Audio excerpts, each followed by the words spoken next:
Hello, this is Max of CryptoZilla. Bitcountry announced the details of their Metaverse land sale launching on October 18th, so I'll go through the details and will explain how Pioneer's virtual land economy will work. Since in this announcement the terms such as raw land block, land unit and estate appear quite frequently, and all the metaverse info can get quite overwhelming, I will first explain what these terms mean so that we exactly know what we get when we buy a virtual land. First, what is a raw land block? Raw land blocks are the very fundamentals of the land economy. All land starts as a raw land block. When a land block is deployed into someone's metaverse, it comprises 100 land units. This is what a deployed land block looks like. You can see there is 100 land units. And what is a land unit? A land unit is the smallest area in a metaverse that you can build on. A land unit is 10 meters by 10 meters in size. That is the total area of 100 square meters. Each land unit has unique coordinates inside a deployed land block. Now, this is a crucial info. All land units are NFTs, so they can be transferred to different Pioneer's wallets,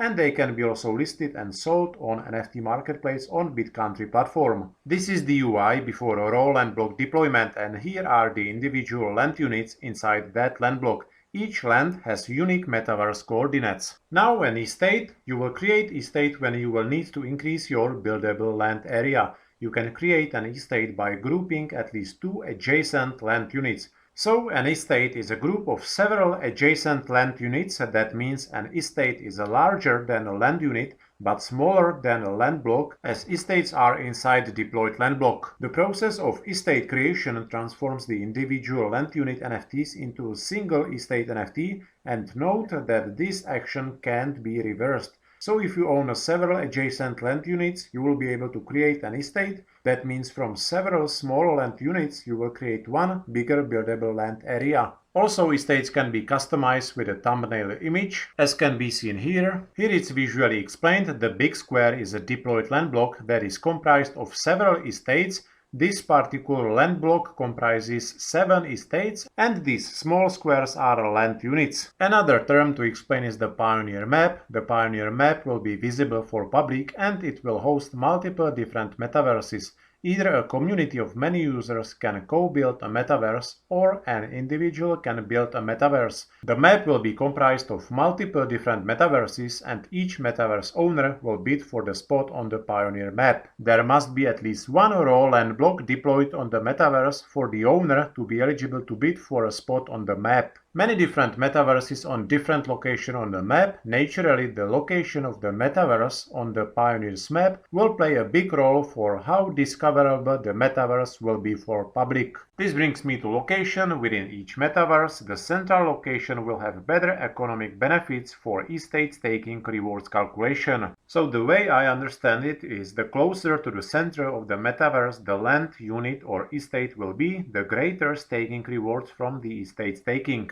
Now, Kaosland land units distribution. Bitcountry team will proceed with land units distribution in the Kaosland metaverse for crowdloan participants after this Xenoform land sale, so probably late October or early November. The size of land that you will receive will depend on the number of land units that you will be eligible to claim. For 1 KSM contribution, you will receive 4 land units. That means you will get 4 of these 10 meter wide by 10 meter long lands. These land units rewards from crowdloan cannot be used to create your own metaverse, as they'll be part of Kaosland metaverse, which will be co-built by a community. So once Xenoform land sale is concluded, there will be an update released about how to claim your free land in Kaosland. This Xenoform land sale is the first official sale of raw land blocks on Pioneer's map. The land sale kicks off next Tuesday, October 18th at 7 AM UTC GMT time. In this first sale, 90 raw land blocks will be sold to bootstrap metaverse growth. There are 2 ways how to become a virtual landowner. You either buy a whole raw land block and simply deploy it onto your metaverse. This is under condition that you have already created your own metaverse. Creating a metaverse is done real quick and costs 15 NEER.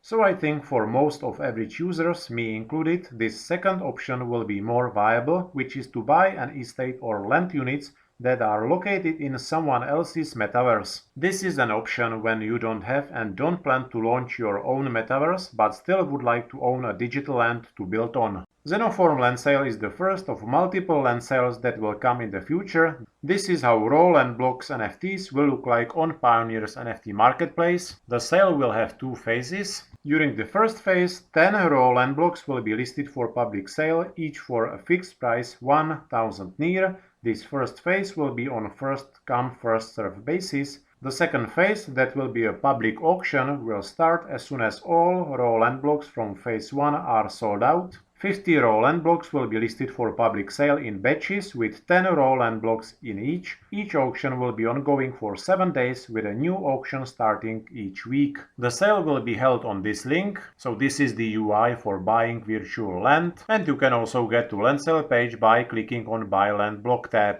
There will be more land sale announced upon the end of Xenoform event, and the total initial supply of raw land blocks on Pioneer's map is 10,000. This video shows the process of building the metaverse, deploying a raw land block on the Pioneer's map, creating estates, customizing estates with a thumbnail image, and each metaverse will be just one of many on the whole Pioneer's metaverse map, and what owning a virtual land will bring you. Digital land will give you the opportunity to build an immersive virtual experience for yourself, your friends and visitors. Metaverses with a strong following and big community will be able to run promotional collaborations with brands, which basically means monetization of the metaverse. Also, owning and developing land units and estates inside of a successful metaverse is an investment, so your land units in Kaosland metaverse, if you develop them thoroughly and build on them some cool immersive experience for other people to play, they can become a great investment and can bring you a lot of value. Metaverse can be thought of as a Web3 portal for various fun and business activities. Again, this is rather for some bigger players like brands, big influencers, singers, artists,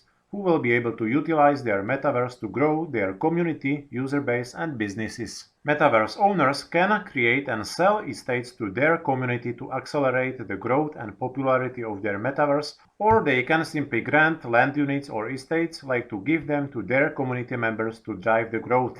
Now let's see what economic utility your virtual land can bring you. On your land you will be able to interact and engage with your friends and community. Your land will support both voxel building, voxels are those building blocks, and also 3D assets. Landowners will also earn extra bit staking rewards for staking their estate or land units in the material campaign on the platform.